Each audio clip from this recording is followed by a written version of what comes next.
Shalom Bapak Ibu, Saudara terkasih semuanya. Apa kabar hari ini? Semoga semuanya kita tetap baik. Sama seperti yang di sebelah saya nih, keadaannya baik-baik saja. Haleluya, puji Tuhan. Ya, hari ini kita bertemu kembali dalam ibadah online kita, ibadah doa dan pemulihan. Mari saudaraku semuanya, kita siapkan hati kita untuk memuji dan menyembah Tuhan. Terlebih dahulu kita dengarkan tiupan sangkakala dengan sikap berdoa.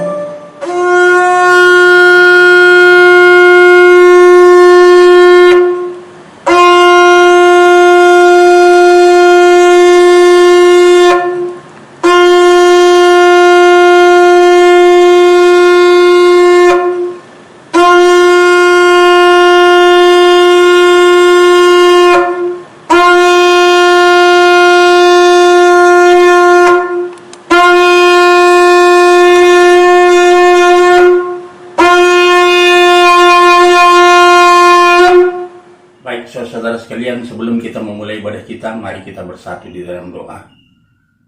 Bapa kami yang di sorga, kami bersyukur dalam waktu dan kesempatan yang Bapa berikan kepada kami untuk memulai ibadah kami pada saat ini. Bapa, sebelum kami mulai ibadah kami mohon tutup bungkus kami dengan kuasa darah Yesus, agar di dalam ibadah kami bersehati, bersatu, dan tetap di bawah bimbingan Bapa Surgawi. Bapak yang baik, Bapak yang penuh kasih. Teman-teman kami yang belum sampai di tempat ini, ingatkan mereka untuk mempercepat langkahnya agar kami bersama-sama untuk memuji dan memuliakan nama Bapa Surgawi. Terima kasih Bapa, di dalam nama anak-Mu Yesus Kristus kami berdoa dan bersyukur. Amin. Allah mana yang besar seperti Allah kita? Allah mana yang dahsyat seperti Allah kita? Dia kuat dan penuh kuasa. Haleluya, terpuji nama Tuhan. Kita angkat pujian ini saudaraku.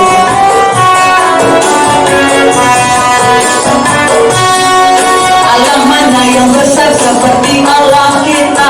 Allah mana yang dahsyat seperti Allah kita? Dia kuat dan penuh kuasa. Tiada Allah yang seperti Dia.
kemuliaan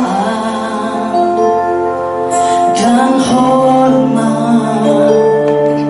Ku angkat suara pujian, ku agungkan namamu, ku beri kemuliaan dan hormat.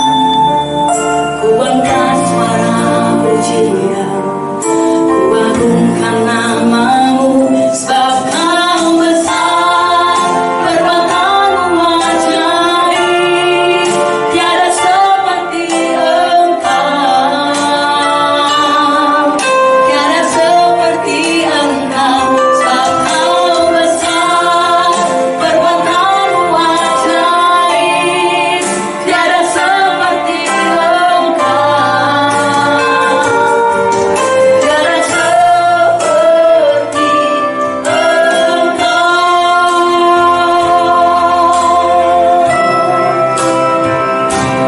Ku beri kemuliaan dan hormat, ku angkat suara pujian, ku agungkan namamu, ku beri kemuliaan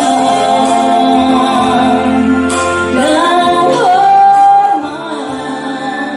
Ku angkat suara pujian, ku agungkan namamu, sebab kau besar, perbuatanmu ajaib, tiada seperti engkau,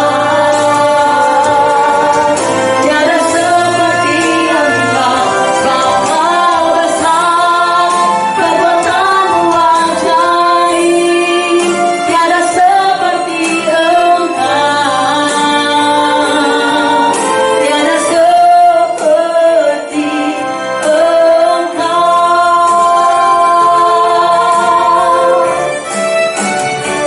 Sebab kau besar, perbuatanmu ajaib, tiada seperti engkau, tiada seperti engkau. Sebab kau besar, perbuatanmu ajaib, tiada seperti engkau, tiada seperti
Tapi kasih setia Tuhan tidak pernah berubah, tidak pernah berganti.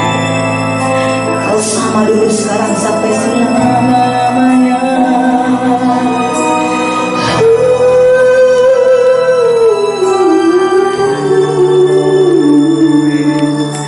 Kami manggilnya sepertimu,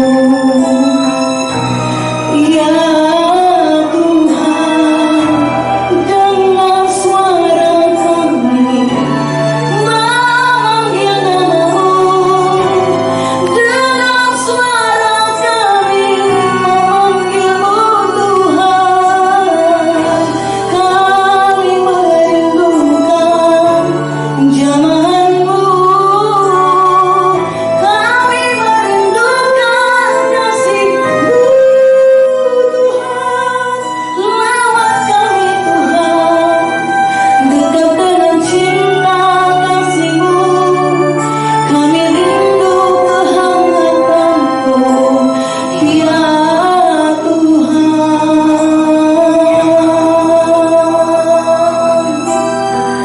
Rasakan kehadiran Tuhan untuk saudaraku.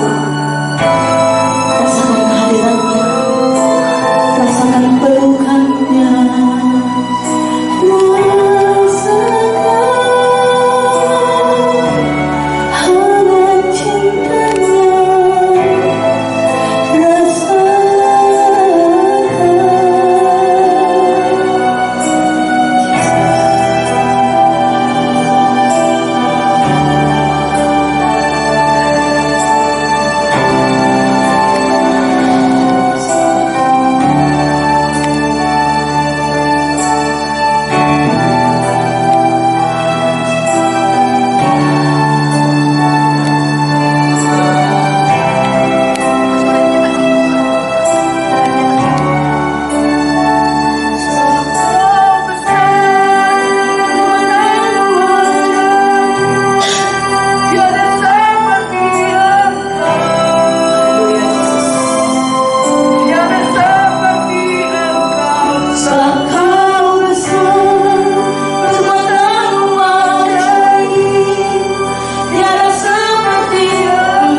tiada seperti Engkau Tuhan, tiada seperti Engkau yang mengasihi kami dengan tulus tanpa mengharapkan balasan, yang mengasihi kami dengan memberikan nyata bagi kami.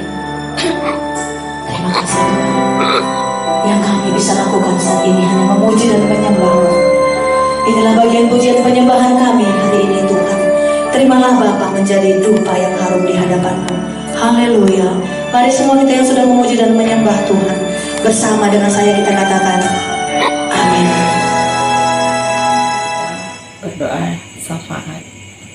Allah Bapa yang di surga, kami mengucap syukur kepadamu Bapa atas berkat penyertaan Bapa dalam kehidupan kami, sehingga kami boleh melewati kehidupan kami dengan baik hingga saat ini. Bapa, kami anak-anak-Mu yang tergabung dalam Yayasan Sola Gracia, kami sudah menaikkan pujian penyembahan kami kepadamu. Kiranya pujian penyembahan itu berkenan di hadapan-Mu. Bapa, kami akan menaikkan doa syafaat kami. Sebelum kami menaikkannya, suci layakkan kami terlebih dahulu agar kami layak di hadapan-Mu. Bapa, pada saat ini kami berdoa buat pemerintahan kami yang dipimpin oleh Presiden Bapak Jokowi beserta staf hingga pemerintahan daerah dan pemerintahan yang paling terkecil RT RW. Kau yang memberkati mereka Bapa, agar mereka bisa melaksanakan tugas tanggung jawabnya dengan rasa takut akan Tuhan Tuhan, agar mereka tetap kuat dan kokoh dalam melaksanakan pemerintahan bangsa Indonesia ini. Bapa, kami serahkan pemerintahan kami hanya ke dalam tangan pengasihan-Mu saja. Bapa, kami juga tidak lupa berdoa buat generasi muda, agar mereka memiliki roh yang takut akan Tuhan Bapa, karena generasi muda adalah generasi penerus bangsa. Biarkanlah mereka Bapa memiliki kebenaran firman Tuhan dalam kehidupan mereka, sehingga hidup mereka berkenan di hadapan-Mu saja. Bapa, kami juga tidak lupa berdoa buat kejahatan yang terjadi di seluruh kehidupan kami pada saat ini. Bapa, Engkau melihat bahwa begitu banyak kejahatan yang terjadi. Mari Bapa, Engkau yang membukakan pintu hati pelaku kejahatan tersebut Bapa, agar mereka mau bertobat dan tidak melakukannya lagi, sehingga tidak lagi menimbulkan kekhawatiran bagi masyarakat di lingkungan mereka masing-masing, dan masyarakat boleh hidup dengan baik seturut dengan kehendak-Mu. Bapa, kami juga tidak lupa berdoa buat aparat pemerintahan militer kami, yaitu TNI dan Polri Bapa, dalam mereka melaksanakan tugas tanggung jawab mereka dalam menjaga keamanan dan pertahanan bangsa dan negara kami. Berkati mereka masing-masing Bapa, berilah mereka roh takut akan Tuhan dan hikmat yang berasal dari Bapa bagi mereka, agar mereka bisa melaksanakan tugas tanggung jawab mereka dengan takut akan Tuhan, dan mereka bisa selalu menjaga keamanan bangsa negara kami ini. Bapa, inilah doa kami kepadamu. Kami tahu doa ini jauh dari kata sempurna. Hapuskanlah salah dosa pelanggaran kami Bapa, agar kami layak di hadapan-Mu, dan doa kami akan Engkau jawab tepat pada waktunya. Doa ini kami sampaikan di dalam satu nama, Tuhan Yesus, Tuhan dan Juru Selamat kami yang hidup. Amin. Salam saudaraku yang dikasihi oleh Tuhan Yesus Kristus. Apa kabar kita semua? Kami harap saudara semua sehat. Sebelum kita mendengarkan firman Tuhan, marilah kita bersatu di dalam doa. Mari kita berdoa. Bapa di dalam sorga, kami bersyukur, kami berterima kasih. Kami angkat pujian penyembahan kami kepadamu. Oleh sebab Engkau baik kepada kami, teramat baik. Apa yang tidak pernah kami pikirkan, apa yang tidak pernah muncul di dalam hati, semuanya disediakan Tuhan bagi orang yang berseru. Kami bersyukur Tuhan, firman-Mu menjadi kekuatan baru bagi kami, firman-Mu menyegarkan jiwa kami kembali. Berbicaralah kepada kami ya Tuhan, kami siap menjadi pelaku-pelakunya. Di dalam nama Tuhan Yesus, kami datang, kami mengucap syukur. Amin. Saudara yang dikasihi Tuhan, hari ini kita akan membaca firman Tuhan yang terambil dari Yohanes 5 ayat 1 sampai 9. Demikian firman Tuhan. Penyembuhan pada hari Sabat di kolam Bethesda. Sesudah itu ada hari raya orang Yahudi, dan Yesus berangkat ke Yerusalem. Di Yerusalem, dekat pintu gerbang domba, ada sebuah kolam yang dalam bahasa Ibrani disebut Bethesda. Ada 5 serambinya, dan di serambi-serambi itu berbaring sejumlah besar orang sakit, orang-orang buta, orang-orang timpang, dan orang-orang lumpuh yang menantikan goncangan air kolam itu. Sebab sewaktu-waktu turun malaikat Tuhan ke kolam itu dan menggoncangkan air itu, barang siapa yang terdahulu masuk ke dalamnya sesudah goncangan air itu menjadi sembuh, apapun juga penyakitnya.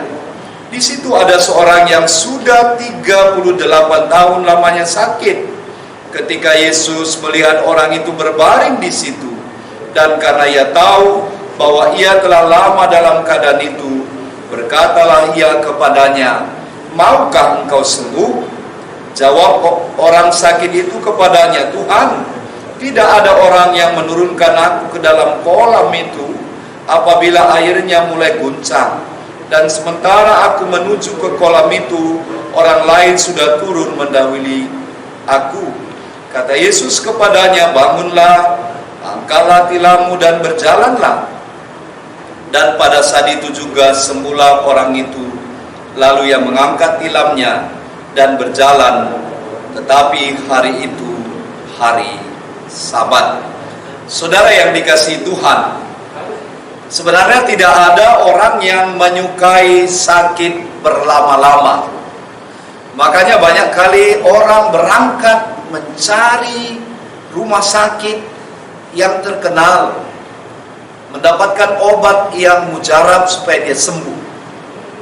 Siapa yang mau sakit berlama-lama, saudara? Dan itu sangat menderita sekali. Kita akan temukan seorang yang sudah lumpuh 38 tahun lamanya. Wah, 38 tahun. Itu berarti sudah lama sekali, saudara. Dia menantikan berkat. Dia menantikan guncangan air di kolam Bethesda. Karena menurut imannya, apabila ada guncangan air ketika malaikat Tuhan turun, maka dia menjadi sembuh. Tetapi bagaimana seorang lumpuh bisa berjalan dan bisa mendahului orang yang begitu banyak menantikan anugerah, menantikan kesembuhan?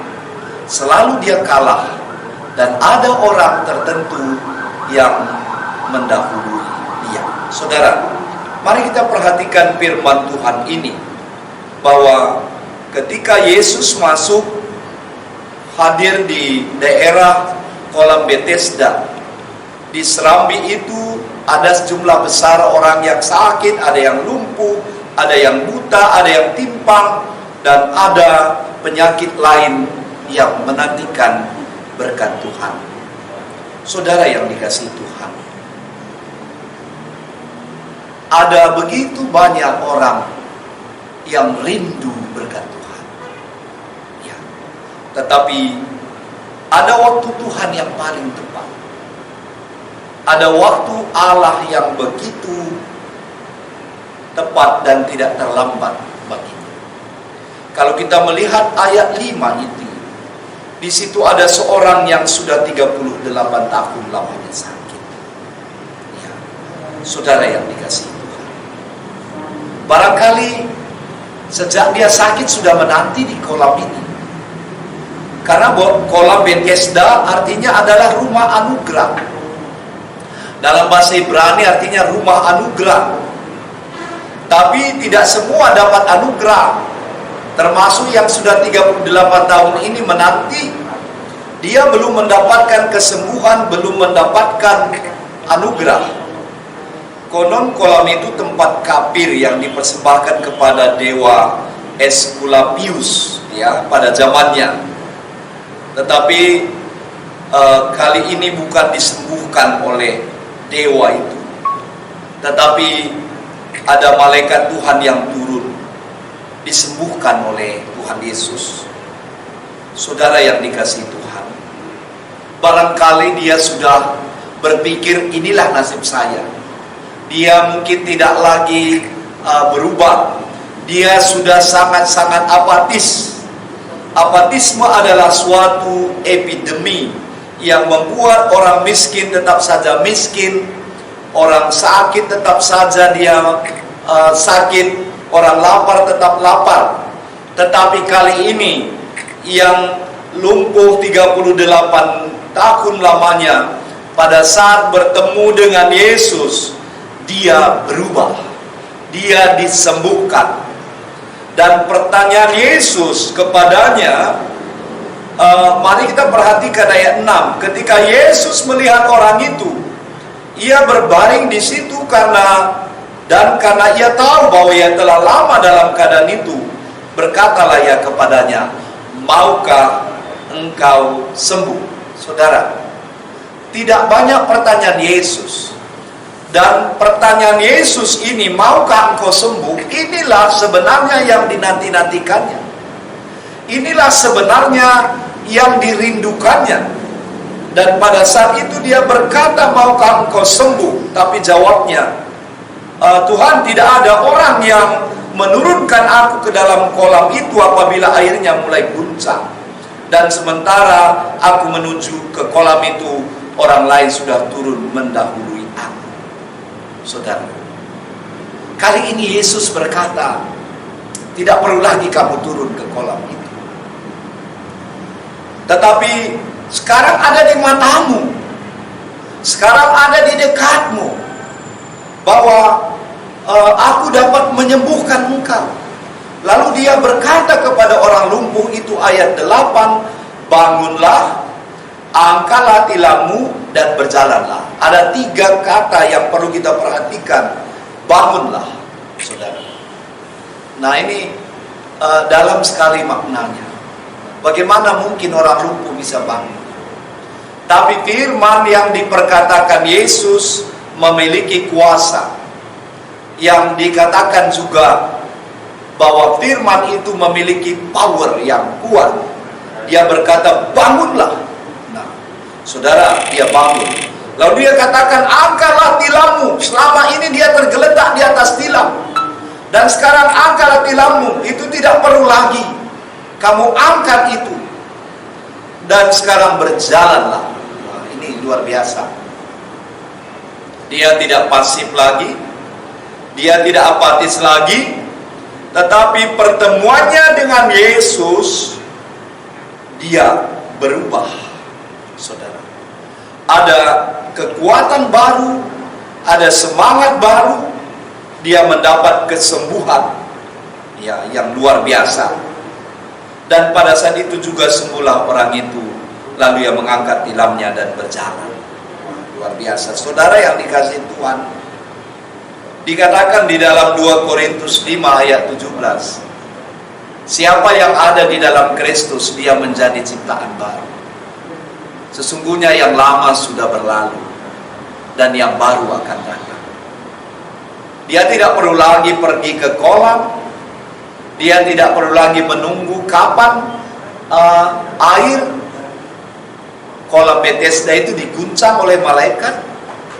Tapi ada air kehidupan sekarang yang ada di depannya, yang berkuasa menyembuhkan penyakit, yang berkuasa atas alam ini, yang berkuasa atas kehidupan kita.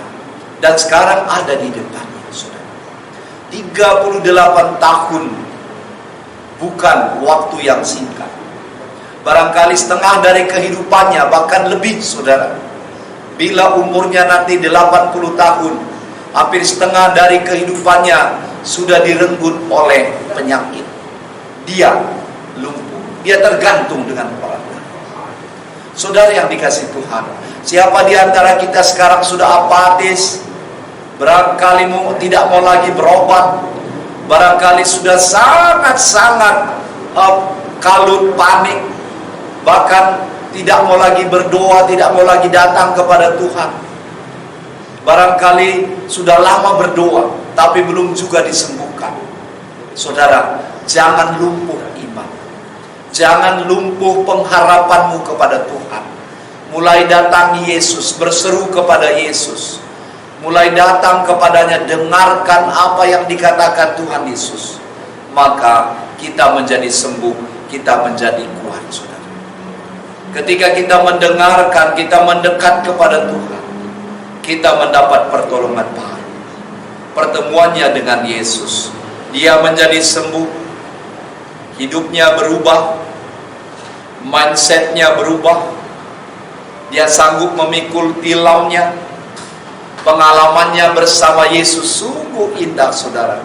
Akhirnya dia pasti memuji, memuliakan nama Tuhan. Bagaimana pengalaman kita dengan Tuhan? Pengalaman kita berdoa, bahkan pengalaman kita mengalami penderitaan, pengalaman kita mengalami sakit penyakit, pengalaman kita kena PHK, pengalaman kita mungkin dibully, pengalaman kita disingkirkan, saudara. Jangan pernah menyerah. Jangan berharap kepada manusia, tapi tetap berharap kepada Tuhan. Jangan pernah berhenti berdoa dan berharap. Saudara, kita harus bangun, kita harus bangkit dari keterpurukan kita. Kita angkat tilam itu ketika dia selalu tergantung di sana dan dia berjalan. Saudara, lakukan itu. Kita harus bangkit. Kita harus tinggalkan kehidupan lama. Jangan lagi apatis. Jangan lagi ya, saya sudah seperti ini, memang nasibku seperti itu. Jangan. Kalau seperti itu nasib kita, kita menjadi apatis dan menjadi satu epidemi yang membuat kita semakin terpuruk dan tidak mau bergerak, tidak mau lagi bangun, tidak mau lagi bangkit. Saudara, ingatlah, penyakit bukan akhir hidup, masalah bukan akhir hidup, tetapi dalam masalah itu juga sudah menanti berkat Tuhan. Ada Tuhan Yesus dalam masalah, ada Tuhan Yesus dalam sakit penyakitmu. Jangan berhenti di situ. Ayo bergerak, ayo bangkit, ayo maju. Barangkali sudah ada stroke, tapi katakan, hari ini aku sembuh. Hai stroke, bukan engkau yang menguasai aku. Ada Tuhanku yang lebih hebat dari engkau. Ada Tuhan Yesus yang lebih dahsyat dari engkau. Bangkit saudara, semangat kamu yang membuat kita itu menjadi kuat. Sikap kita menghadapi persoalan. Saudara, kalau persoalan itu pasti ada, tapi bagaimana sikap kita menghadapinya? Marilah bawa kepada Tuhan, datang kepada Tuhan. Di dalam kitab Matius 11 ayat 28, marilah kepadaku semua yang letih dan lesu, aku akan memberikan kelegaan kepadamu. Saudaraku, saya mau berdoa bagi saudara yang barangkali selama ini banyak sakit penyakit, sudah tidur di rumah, tergantung dengan tilam, tergantung dengan orang lain, tidak ada yang menolong. Kadangkala ada yang bersungut-sungut, kadangkala sudah panggil saja aku Tuhan, bahkan sering marah-marah. Saudara, mari datang kepada Tuhan. Tuhan sedang memelukmu, memberikan berkat kepadamu. Jangan tunggu guncangan-guncangan air itu, tapi datang kepada Tuhan, maka mengguncang penyakit kita menjadi sembuh. Mari kita berdoa. Bapa di dalam sorga, saat ini kami berdoa, kami bersyukur kepadamu dalam segala keadaan kami, dan kami menyikapi segala keadaan kami, bahwa kami percaya Tuhan Yesus jauh lebih kuat, jauh lebih dahsyat dari penyakit kami. Jikalau ada saudara kami yang sedang ikut bersama-sama kami beribadah dan berdoa, Tuhan, dalam setiap keadaannya, yang sakit Tuhan jamah, Tuhan sembuhkan, Tuhan bangkitkan kembali semangatnya. Kami percaya bahwa masalah bukan akhir hidup kami, dan di dalam nama Tuhan Yesus sakit penyakit kami disembuhkan. Terima kasih Tuhan. Kami berjalan, kami meninggalkan pergumulan kami meninggalkan masalah kami karena kekuatan Tuhan. Terima kasih Bapa, berkati setiap kami. Apapun pergumulan kami, Engkaulah kekuatan kami yang sangat terbukti. Terima kasih Bapa, di dalam satu nama yang indah, Tuhan Yesus Kristus yang hidup, kami datang, kami mengucap syukur. Amin.